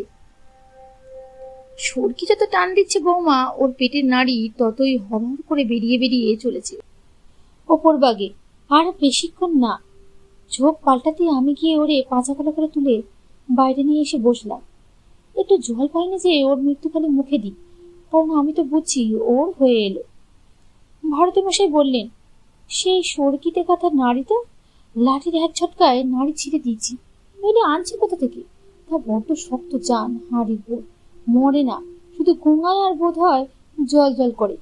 বুঝতে পারি না, এদিকে নোক এসে পড়বে, তখন বড্ড হইচই হচ্ছে বাইরে। কি করি, বাড়ির পেছনে একটা ডোবা পর্যন্ত ওরে পাঁজাকলা করে নিয়ে গেলাম। তখনও গো গো করে হাত নেড়ে কি বলে, রক্তে ধরনী ভাসছে বাবা ঠাকুর। লোকজন এসে পড়বার আর দ্রিং নেই। তখন ভীমমুচির কাতানখানা চেয়ে নিয়ে এক কপে ওর মুন্ডুটা ঝটকে ফেলে ধরটা ডোবায় টান মেরে ফেলে দিলাম। মুন্ডুটা সাথে নিয়ে এলাম, কেননা তাহলেই লাশ শনাক্ত করতে পারবে না। বেটা বীরহারি মুন্ডুর চোখ চেয়ে মোর দিকে চেয়ে বলে যেন আমার বকুনি দিচ্ছে। এখনো যেন চোখ দুটো তুই দেখতে পাই, যেন মোর দিকে চেয়ে কত কি বলছে মোরে। তারপর সে বউটির কি হলো কিছু জানি নে, তবে 2 মাস পরে ফকির সেজে আবার গিয়েছিলাম মোড়ের বাড়ি সেই বউটারে দেখবো বলে। দুটো ভিক্ষে দাও মা ঠাকুরন। যেমন বলেছি অমনি তিনি এসে মোড়ে ভিক্ষে দিলেন। বেলা তখন দুপুর, রাত্রিরই ভালো দেখতে পাইনি। মুখের দিকে তাকিয়ে দেখি জগদ্ধাত্রী পিড়তে মেয়ে, দশাশয় চেহারা, হাড়তেলের মতো রং, দেখে ভক্তি হলো। বললাম, মা খিদে পেয়েছে। বললেন, কি খাবা? বললাম, ঝা দেবা। তখন তিনি বাড়ির মধ্যে গিয়ে আধখুচি চিড়ে মুরগি এনে আমার ঝুলিতে দিলেন। মই মুসলমান সেজেছি, গড় হয়ে পেরিনাম করলেই সন্দেহ করতে পারে, তাই হাত তুলে বললাম, সালাম মা বলে চলে এলাম। কিন্তু ইচ্ছা হচ্ছিল 2 পায়ে ধুলো মাথায় নিয়ে লুটিয়ে পেরিনাম করি। তারপর চলে এলাম। নীলু এতক্ষণ কাঠের পুতুলের মতো দাঁড়িয়ে শুনছিল। এইবার বললে, সে যদি মরে গিয়েছে দাদা, তবে আবার তোমাদের দলের লোক বলে চিপ কাটলে কেন? সে কিসে মরেছে তা আজও কেউ জানে না। দিদিমণি, তুমি কি বোঝো? নীলকুঠির লোক গিয়ে তার 2টো ছেলেকে উস্তুন কুস্তুন করবে, বলবে তোর বাবা কনে গিয়েছে। ইয়া 6-7 বছরের কথা। লোক জানে বীরহারি গঙ্গাধারে আর একটা বিয়ে করে সেখানেই বাস করছে। মোর সংজ্ঞার লোক রটিয়ে দিয়েছে। ওর ছেলে দুটো এখন লাগুন চস্তি পারে। বড় ছেলেটা খুব জোয়ান হবে, ওর বাবার মতো। বউটিকে আর দেখনি? না, তারপরে 2 বছর গারদবাস, সে অন্য কারণে। এ টাকাতে কিনারা হয়নি। চৈতন্য ভারতী বললেন, তোমার মুখে কাহিনী শুনে ভাবছি বৌমার সঙ্গে আমি দেখা করে আসবো। তারা কি জাত বললে? সৎ গোপ। আমি যাব সেখানে। শক্তিমতী মেয়েরা জগদ্ধাত্রীর অবতার। তুমি ঠিকই বলেছ বাবা ঠাকুর, আপনি বোধহয় এদিকে আর কখনো আসেননি, থাকেন না অমন, কিন্তু এখনো আরো 2-4টে আছে। তবে ভদ্র গেরস্ত বাড়িতে আর দেখিনি ওই বৌদি ছাড়া। ভাগদি দুলে মুছে নমসূদ্দুরের মধ্যে অনেক মেয়ে পাবেন যারা ভালো সরকি চালায়, উঁট চালায়, ফালা চালায়, কাতান চালায়। নীলু বললে, আমি জানি। সেবার নীলকুঠির ডাঙ্গায় দাদা সচক্ষে দেখেছে। ঘরের ছোট্ট চালাঘরের মধ্যে থেকে 2টো দুলেদের বউ এমন তীর চালাচ্ছে, নীলকুঠির বড়কন্দাজ ঘটে গেল। বাহ বাহ, বড় খুশি হলাম শুনে দিদি। ব্রহ্মদর্শনের আনন্দ হয় যদি এই শক্তিমতী মায়েদের একবার সাক্ষাৎ পায়। জয় মা জগদম্বা। ভবানী বাড়ুচ্ছে এই সময় গাড়ু হাতে কোথা থেকে আসছিলে, সেখান থেকে বলে উঠলে, আরে ও কি ভাইয়া, একেবারে মা জগদম্বা? না বৈদান্তিক জ্ঞানীর ইয়েটা একেবারে নষ্ট করে দিলে? ভাই নিত্য থেকে লীলায় নামলেই মা বাবা, বৈদান্তিকের তাতে কি মহাভারত অসত্য হয়ে গেল? বলেছি তো তোমাকে সেদিন, বেদান্ত অত সোজা জিনিস নয়। অদ্বৈত বেদান্ত বুঝতে বহুদিন যাবে। জীব গোস্বামীর বেদান্তর বরং কিছু সহজ। ও কথা থাক, কি নিয়ে কথা বলছিলে? লীলার কথা, এদেশের মেয়েদের শক্তি সামর্থ্যের কথা। সবই মায়ের লীলা। নীলু বলে উঠল, হ্যাঁ ভালো কথা, বর্দি ভালো ঢাল আর লাঠির খেলা জানে। একবার আকবর আলী লেঠেদের সঙ্গে লাঠি চালিয়েছিল ঢাল আর লড়ি দিয়ে। নীলকুঠির বড় ঠেলে আকবর আলী বর্দি এমন আগলে ছিল, একটা লরির ঘাও মারতে পারেনি ওর গায়ে। শরীরে শক্তি আছে বর্দি। দুটো বড় বড় খিত্তুরে খড়াক কাঁকে মাথায় করে নিয়ে আসতে পারে, এখনো পারে। ভবানী বাড়ুচ্ছে হলা পেকে ও অঘরমুচিকে নিয়ে বাড়ির মধ্যে ঢুকে ডাক দিলে, ও তিলু শুনে যাও, ও তিলু, ও বড় বউ। তিলু খোকাকে দুধ খাওয়াচ্ছিল। একটু পরে খোকাকে কোলে করে এসে বললে,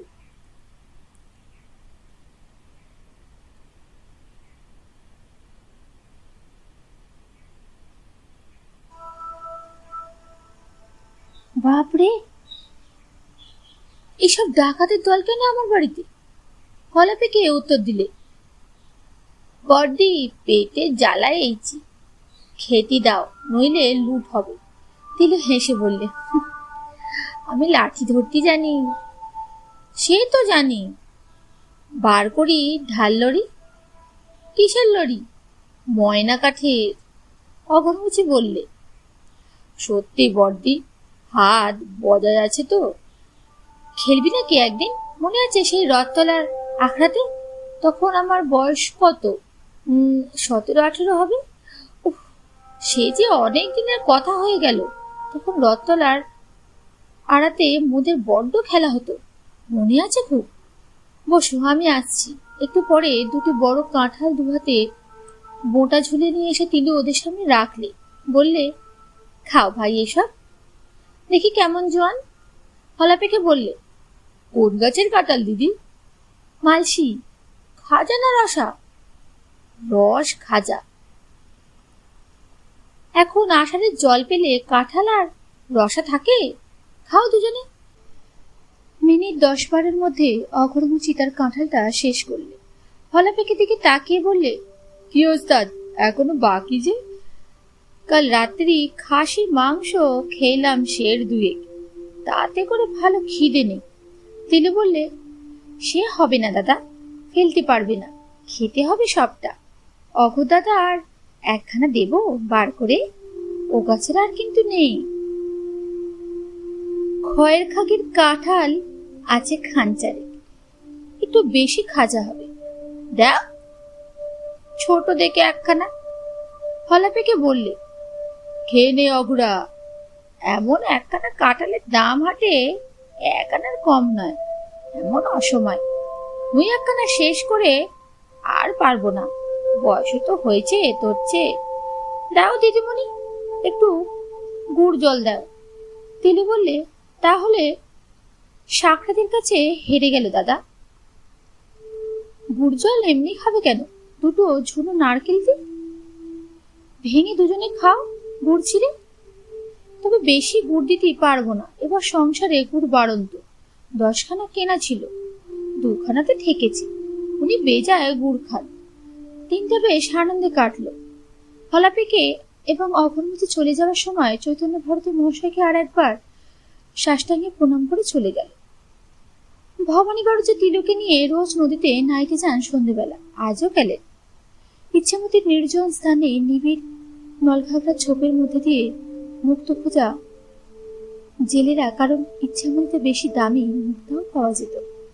গত শীতকালে যে সুড়িপত্তা কেটে করেছিল, তারই নিচে বাবলা, জগডিডুমুর, পিটুলি ও নটকান গাছের তলায় ভবনীয় তিলু নিজেদের জন্য একটা ঘাট করে নিয়েছে। সেখানে হলদে বাবলা ফুল ঝরে পড়ে টুপটাপ স্বচ্ছ কাকচক্ষু জলের উপর। গুলঞ্চের সরু ছোট লতা নটকান ডাল থেকে জলের উপরে ঝুলে পড়ে। তিচক ও মাছের ছানা স্নানরতা তিলি সুন্দরীর বুকের কাছে খেলা করে, হাত বাড়িয়ে ধরতে গেলে নিমেষের মধ্যে অন্তরিত হয়। ঘনান্তরাল বনকুঞ্জে ছায় কত কি পাখি ডাকে সন্ধ্যায়, ওদের কেউ দেখতে পায় না ডাঙার দিক থেকে। ভবানী বাড়ুচ্ছে জলে নেমে বললে, চলো সাঁতার দিয়ে ওপারে যাই। তিলে বললে, চলুন ওপরের ক্ষেত থেকে পটল তুলে আনি। ছি, চুরি করা হয় পাড়া গায়ে? বুদ্ধি তোমার, চুরি বোঝো না?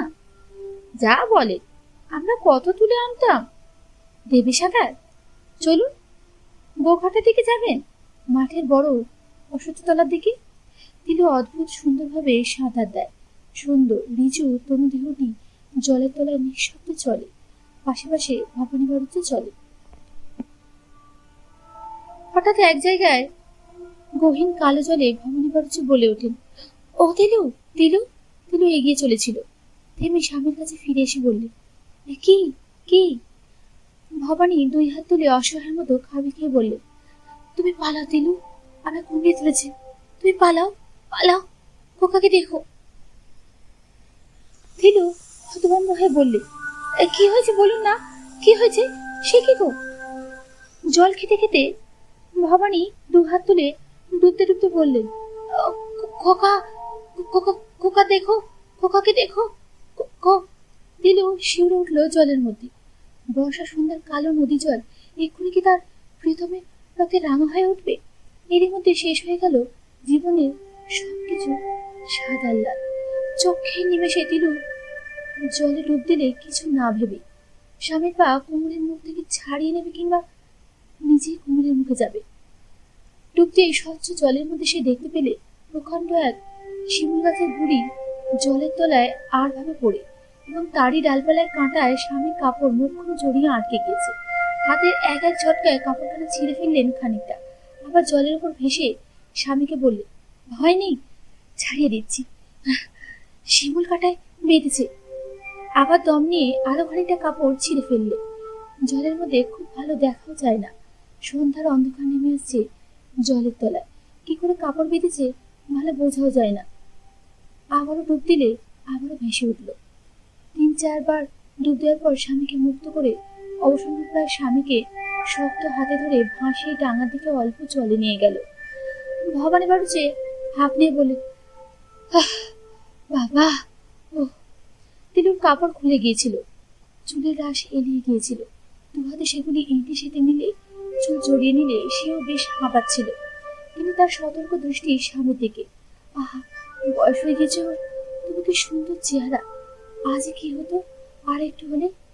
হেসে স্বামীর দিকে চেয়ে বললে, বাপরে, কি কাণ্ডটাই না করে বসেছিলেন সন্ধেবেলা। ভবানী বাড়ুচিও হাসলে, খুব সাঁতার হয়েছে, এখন চলুন বাড়ি। তুমি ভাগ্যিস ডুব দিয়ে দেখেছিলে, কে জানতো ওখানে শিমুল গাছের গুঁড়ি রয়েছে জলের তলায়। আমি কুমির ভেবে হাত পা ছেড়ে দিয়েছিলাম তো। প্রায় অন্ধকার নির্জন পথ দিয়ে দুজন ভারী ফিরে চলে। তিলু ভাবছিল, আজ কি হতো যদি সত্যি সত্যি ওর কিছু হতো। তিলু শিউরে উঠল। স্বামী চলে গেলে সে কি বাঁচত? নীলকুঠির বড় সাহেবের কামরায় দেওয়ান রাজা নামে ডাক পড়েছিল। সম্প্রতি তিনি হাত জোর করে বড় সাহেবের সামনে দাঁড়িয়ে। বড় সাহেব কাঠে খোদা পাইপ খেতে খেতে বলেন, তোমার কাজ ঠিক মতো হয়েছে না। কেন হুজুর? নীলের চাষ এবার এটলো ফিগার কম হইল কিভাবে? হুজুর মাফ করেন তো, ঠিক কথা বলি, সেবার সেই রাহাতুনপুরীর কাণ্ড কারখানার পর। জেন বিলস শিপটন হঠাৎ টেবিলের ওপর দুমো করে খুশি মেরে বললেন, ওসব শুনিতে ঠাই না। I don't wish you spend that rigmarole over here again. কাঠ চাই কাঠ। 200 বিঘা জমিতে এবছর নীল বুনিতে হইবে, বুঝিলে?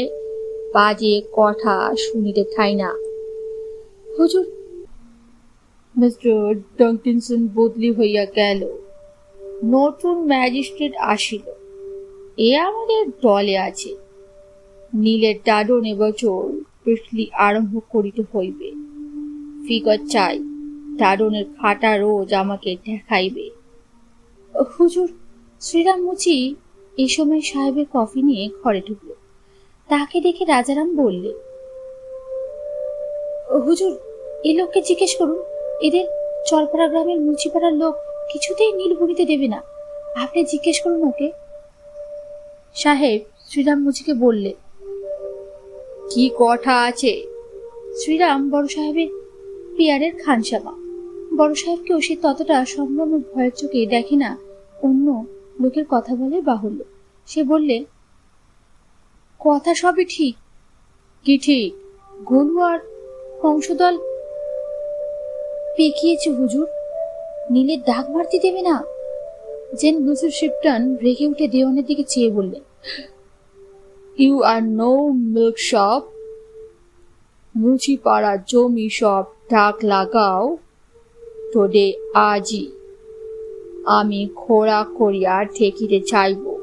শ্যামচাঁদ ভুলিয়া গেল, রাম মুচি লিডার হইয়াছে, তাহাকে সোজা করিবে। এই সময় শ্রীরাম মুচি হাত জোড় করে বললে, সাহেব, আমার 3 বিঘে মসুরি আছে, রবিখন্দ, আমার ওটা দাগ যেন না দেওয়া হয়। রামু সর্দারের বাড়ি আমি যাইনি, তার ভাত খাইনি। আচ্ছা, গ্রান্টেড, মঞ্জুর হইল। দেওয়ান ইয়ার জমি পাঠ করিল। রাজারাম বললেন, ও হুজুরের হুকুম। আচ্ছা যাও, দ্য টেবল অফ আল আমিন should go with you. Prasanna আমিন তোমার সাথে চাইবে, হরিশ আমিন নয়। হুজুরের হুকুম। প্রসন্ন চক্রবর্তী নিজের ঘরে ভাত রাঁধছিল। দেওয়ান রাজারাম ঘরে ঢুকতে প্রসন্ন তাড়াতাড়ি উঠে দাঁড়ালো।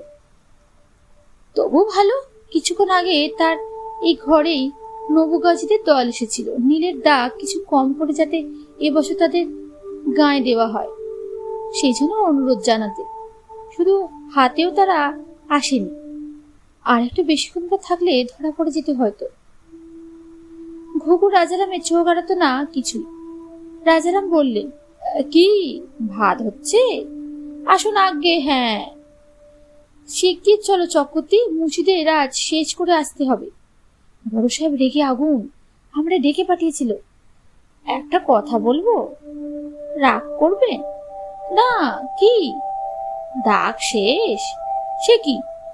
প্রসন্ন চক্রবর্তী ভাতের হাত ধুয়ে গামছা দিয়ে মুছে ঘরের কোণে টিনের ক্ষুদ্র পেটরাটা খুলে দাগ নমস্কার বই ও ম্যাপ বার করে হাত দিয়ে দেখিয়ে বলল, 7 পাখি জমি এই, 2 পাখি জমি এই, আর এই 1.5 পাখি, একুড়ে 30 বিঘে 7 কাটা।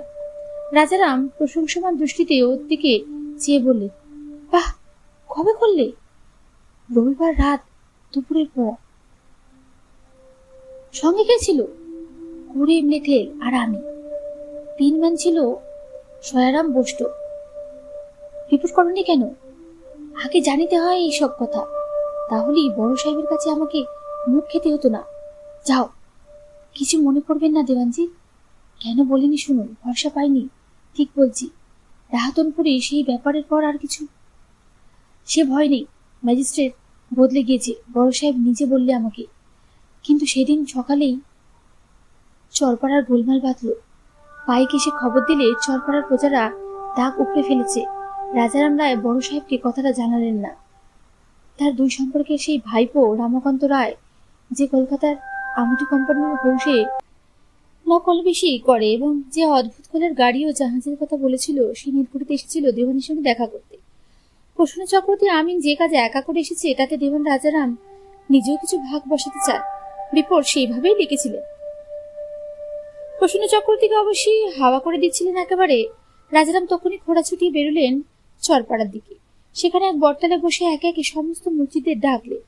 যার যাতে জমিতে আগে দাগ ছিল তার চেয়ে বেশি দাগ স্বীকার করিয়ে টিপসই দিলেন প্রত্যেকে। কারো কিছু কথা শুনলেন না। রামু সর্দারকে ডেকে বললে, এবার 5 পোতার বাউরে বাধাল দিয়েছিলে তুমি? আগে হ্যাঁ রায়মশাই, ফি বছর মোট বাধাল পড়ে। রামু সর্দারের বুক কেঁপে গেল। দেওয়ানজিকে সে চেনে। ঘোড়ায় উঠবার সময় সে দেওয়ানকে বললে, মোর কি দোষ হয়েছে? অপরাধ নেবেন না যদি কেউ কিছু বলে থাকে। দেওয়ানজি ঘোড়া চেপে উড়ে বেরিয়ে গেল। সন্ধ্যের পর 5 পাতার বাউরের বাঁধালে রামু সর্দার বসে তামাক খাচ্ছে আর 4-5 জন নিকিরে ও চাষিদের সঙ্গে কথাবার্তা বলছে। এমন সময় হঠাৎ কোথা থেকে 8-10 জন লোক এসে ওর বাঁধল ভাঙতে আরম্ভ করলো। রামু সর্দার খাড়া হয়ে উঠে বললে, কে কে? বাদালে হাত দেয় কোন সমুদ্রের ভাইরে? করিম লাঠিয়াল এগিয়ে এসে বললে, তোর বাবা। তবে রে? রামু সর্দার বাগদিপাড়ার মোড়ল, দুর্বল লোক নয় সে। লাঠি হাতে সে এগিয়ে যেতেই করিম লাঠিয়াল লাঠি এসে পড়ল ওর মাথায়। রামু সর্দার লাঠি ঠেকিয়ে দিতেই করিম হুঙ্কার দিয়ে বলে উঠল, সামলাও। আবার ভীষণ বাড়ি। রামু সর্দার ফিরিয়ে বাড়ি দিলে, সাবাস, সামলাও। রামু সর্দার ফাঁক খুঁজছিল। বিজয় গর্বে অসতর্ক করিম লাঠিয়ালের মাথার দিকে খালি ছিল। বিদ্যুৎ বেগে রামু সর্দার লাঠি উঠিয়ে বললে, তুমি সামলাও কর্মে খানসামা। সঙ্গে সঙ্গে রামুর লাঠি ঘুরে গেল ভুঁ করে ওর বাঁকা আর করা লাঠির ওপর দিয়ে। বেল ফাটার মতো শব্দ হলো। করিম পেঁপে গাছের ভাঙা ডালের মতো পড়ে গেল বাঁধালের জালের খুঁটির পাশে। কিন্তু রামু সামলাতে পারলে না। সেও গেল হুমড়ি খেয়ে পড়ে। অমনি করিম লাঠিয়ালের সঙ্গী লাঠিরা দুর্দার করে লাঠি চালালে ওর উপর, যতক্ষণ রামু শেষ না হয়ে গেল। রক্তে বাঁধালের ঘাস রাঙা হয়েছিল। তার পরদিন সকালে চাপ চাপ রক্ত পড়েছিল ঘাসের উপর। পথযাত্রীরা দেখেছিল। বাঁধালের চিহ্ন ছিল না তার পরদিন সেকালে। বাঁশ ভেঙে চুরে নিয়ে চলে গিয়েছিল লাঠিয়ালদের দল। এই বাঁধালের কাছে রামকানাই চক্রবর্তী কবিরাজ একা বাস করতেন একটা খেজুর গাছের তলায় মাঠের মধ্যে। রামকানাই অতি গরিব ব্রাহ্মণ। ভাদা সোঁদালি ফুল ভাজা এই তার সারা গ্রীষ্মকালের আহার। যতদিন সোঁদালি ফুল ফোটে বাউরের ধারের মাঠে, কবিরাজি জানতেন ভালোই, কিন্তু এ পল্লীগ্রামে কেউ পয়সা দিত না। খাওয়ার জন্য ধান দিত রোগীরা। তাও শ্রাবণ মাসে অসুখ সারল তো আশ্বিন মাসের প্রথমে নতুন আউশতাল উঠলে চাষির বাড়ি বাড়ি এ গায়ে ও গায়ে ঘুরে সে ধান নিজেকেই সংগ্রহ করতে হতো তাকে। রামকানাই খেজুর তলায় নিজের ঘরটিতে বসে দাসুরায়ের পাঁচালি পড়ছিল। এমন সময় হইচই শুনে তিনি বই বন্ধ করে বাইরে এসে দাঁড়ালেন। তারপর আরো এগিয়ে যেতে দেখলেন নীলকুঠির কয়েকজন লাঠিয়াল বাঁধালের বাঁশ খুলছে। একটু পরে শুনতে পেলেন তারা বলছে খুন হয়েছে। রামকানাই ফিরে আসছেন নিজের ঘরে। তার পাশ দিয়ে হারু নিকিরি আর মনসুর নিকিরি দৌড়ে পালিয়ে চলে গেল। রামকানাই বললেন, ও হারু, ও মনসুর, কি হয়েছে কি হয়েছে? তাদের পেছনে অন্ধকারে পালাচ্ছিল হযরত নিকিরি। সে বললে, কে কবিরাজ মশাই? ওদিকে যাবেন না। রামু বাগদিকে নীলকুঠির লাঠিয়ালেরা মেরে ফেলে দিয়ে বাধা লুট করছে। রামকানাই ভয়ে এসে ঘরে দোর বন্ধ করে দিলেন। একটা খুব আশ্চর্য ব্যাপার ঘটল এই উপলক্ষে। খুনের চেয়েও বড়, হাঙ্গামার চেয়েও বড়। পরদিন সকালে চারিদিকে হইচই বেঁধে গেল। নীলকুঠির লোকেরা হসপাতাল বাঁধল ভেঙে গুড়িয়ে দিয়েছে। রামু সর্দারকে খুন করেছে। দলে দলে লোক দেখতে গেল ব্যাপারটা কি। অনেকে বললে নীলকুঠি সাহেব এবার জলকর দখল করবে বলে এরকম করছে। অনেকে রাজারামে বাড়ি গেল। দেওয়ান রাজারাম আশ্চর্য হয়ে বললে, খুন? সে কি কথা? আমাদের কুঠির কোনো লোক নয়, বাইরের লোক হবে। রামু বাগদি ছিল বদমাইশের নজির। তার আবার শত্রুর অভাব। তুমিও যেমন, যা কিছু হবে অমনি নীলকুঠির ঘাড়ে চাপালেই হলো। কে খুন করে গেল? নীলকুঠির লোকে করেছে, নাও ঠেলো। বড় সাহেব রাজারামকে ডেকে বললে, খুনের কটা কি শুনিতেছি, কে খুন করিল? রাজারাম বললেন, আমাদের লোক নয় হুজুর, তার শত্রু ছিল অনেক, রামু বাগদি। কে খুন করেছে আমরা কি জানি। আমাদের লাঠিয়াল গিয়েছিল কিনা? না হুজুর। পুলিশের কাছে এই কটা প্রমাণ করিতে হইবে। ছোট সাহেবকে বললে, I think that man has overshot his mark this time.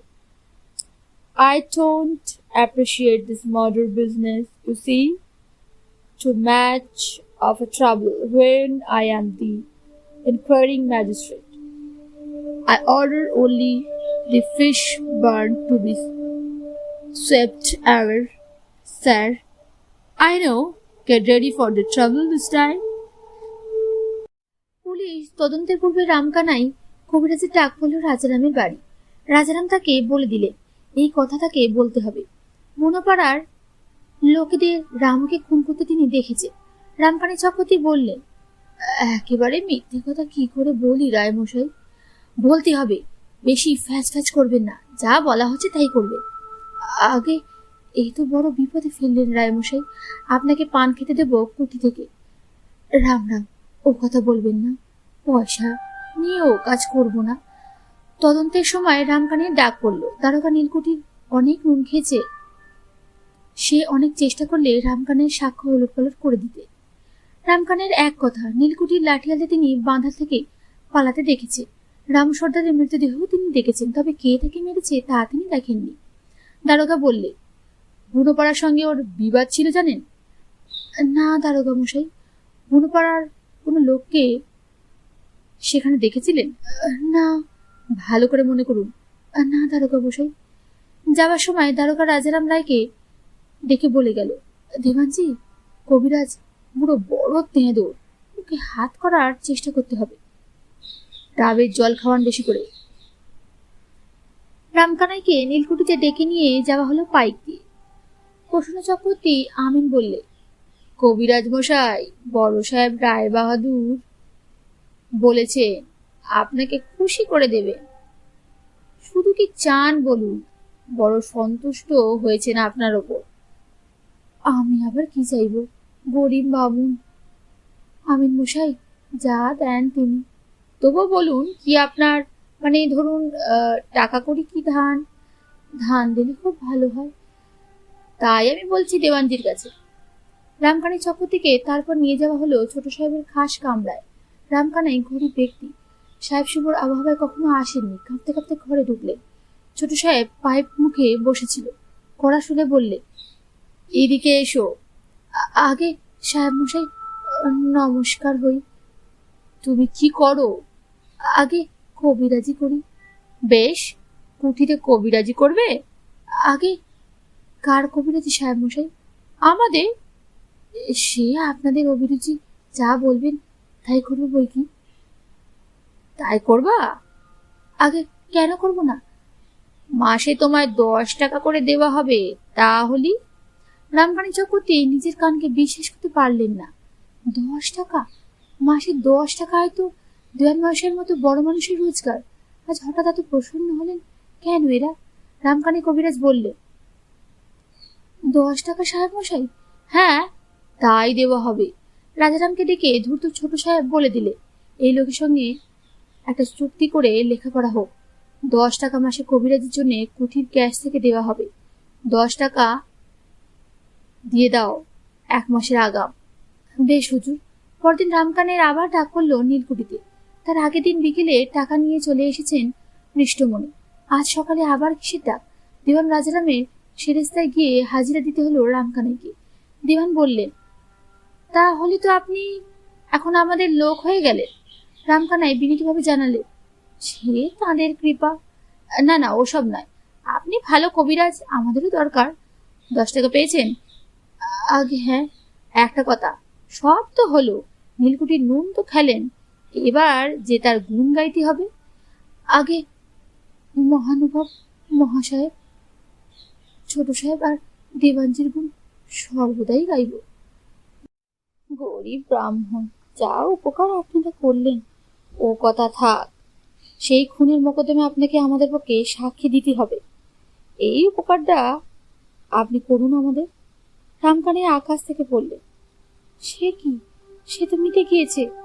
যা বলবার পুলিশের কাছে বলেছেন, আবার কেন? তা না, আদালতে বলতে হবে। আপনাকে আমরা সাক্ষী মানব। আপনি বলবেন, বুনোপাড়ার ভন্তে বুনো, ন্যাংটা বুনো, শ্রীকৃষ্ণ বুনো আর পাথিরাম বুনোকে আপনি লাঠি নিয়ে পালিয়ে যেতে দেখেছে, কিন্তু তা তো দেখিনি দেওয়ান মশাই। না দেখেছেন? নাই দেখেছে। বোকার মতো কথা বলবেন না। নীলকুঠির মাইনে করা বাঁধা কবিরাজ আপনাকে করা হলো। সাহেব মেমের রোগ সারালে বকশিস পাবেন কত? 10 টাকা মাসে তো বাঁধা মাইনে হয়েছে। একটা ঘর কাল আপনার জন্য দেওয়ানো হবে। বড় সাহেব বলেছে, আপনি তো আমাদের নিজের লোক হয়ে গেলেন। আমাদের পক্ষ টেনে একটা কথা, ওই একটা কথা ব্যাস হয়ে গেল। আপনাকে আর কিছু বলতে হবে না। ওই একটা কথা আপনি বলবেন, অমুক অমুক বুনোকে দৌড়ে পালাতে আপনি দেখেছেন। রামকানাই বিষণ্ণ বললেন, তা তা তা তা নয়, বলতে হবে। আপনি কি চান? বড় সাহেব বড্ড ভালো নজর দিয়েছে আপনার ওপর। যা চান তাই দেবে। আপনার উন্নতি হয়ে যাবে এবার। রাজারাম আরো বললেন, তাহলে যান এখন। নীলকুঠির ঘোড়া দিতাম, কিন্তু আপনি তো চড়তে জানেন না। গরুর গাড়িতে যাবেন? রামকানাই খুব বিনীতভাবে হাত জোড় করে বললে, দিওয়ান মশাই, আমি বড্ড গরিব, আমার মুশকিলে ফেলবেন না। আদালতে দাঁড়িয়ে হলপ করে তুমি সাক্ষী দিতে হয় শুনেছি। আগে আমি সেখানে মিথ্যে কথা বলতে পারবো না। আমার মাফ করুন দেওয়ান মশাই। আমার বাবা ত্রিসন্ধ্যা না করে জল খেতেন না, কখনো মিথ্যে বলতে শুনিনি কেউ তার মুখে। আমি বংশের কুলাঙ্গার, তাই কবিরাজি করে পয়সা নিই। বিনামূল্যে রোগ আরোগ্য করা উচিত জানি সব, কিন্তু বড্ড গরিব, না নিয়ে পারিনি। আদালতে দাঁড়িয়ে মিথ্যে কথা আমি বলতে পারবো না দেওয়ান মশাই। দেওয়ান রাজারাম রেগে উত্তর দিলেন, একটা এত বড্ড ধরিবাজ! এটারে চুনের গুদামে পুড়ে রেখে আজই রাত্রি চাপুনির জল খাওয়ালি যদি জ্ঞান হয়, তাতেও যদি না সারে, তবে শ্যামচাঁদ আছে জানো তো? পায়ের নফরমুচি কাছে দাঁড়িয়ে বললেন, চলুন ঠাকুর মশাই। কোথায় নিয়ে যাবা? চুনের গুদামে নিয়ে যাতি বলছেন দেবানজি, শুনলেন না? আপনি ব্রাহ্মণ দেবতা, গায়ে হাত দেব না, দিলে আমার মহাপাপ হবে। আপনি চলুন এগিয়ে। কোন দিকে? আমার পেছন পেছন আসুন। কিছু দূর যেতেই রাজারাম পুনরায় রামকানীকে ডেকে বললেন, তাহলে চুনের গুদামেই চললেন? সে জায়গাটাতে কিন্তু নাকে কাঁদতে হবে গেলে। আপনি ভদ্রলোকের ছেলে তাই বললাম। তবে আমারে কেন সেখানে পাঠাচ্ছেন দেওয়ান মশাই? পাঠাবেন না? আমার তো পাঠানোর ইচ্ছে নয়। আপনি যে এত অভদ্র হয়ে কুঠির মাইনে বাঁধা কবিরাজ হয়ে আমাদের একটা উপকার করবেন না। তা না হলে করে মিথ্যে বলতে পারবো না, ওতে পতিত হয়ে হয়। তবে চুনের গুদামে ও ঠুকিয়ে ঠেলে যাও নফর, চাবি বন্ধ করে এসো।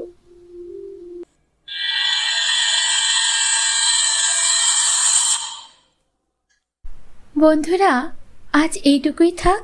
গল্পের পরবর্তী অংশ নিয়ে আমি শীঘ্রই ফিরে আসব। আমার গল্প পড়া আপনাদের কেমন লাগছে অবশ্যই আমাকে কমেন্টে জানাবেন। আর ভালো লাগলে অতি অবশ্যই আমার চ্যানেলটিকে সাবস্ক্রাইব করে রাখবেন। আজ চলি, নমস্কার।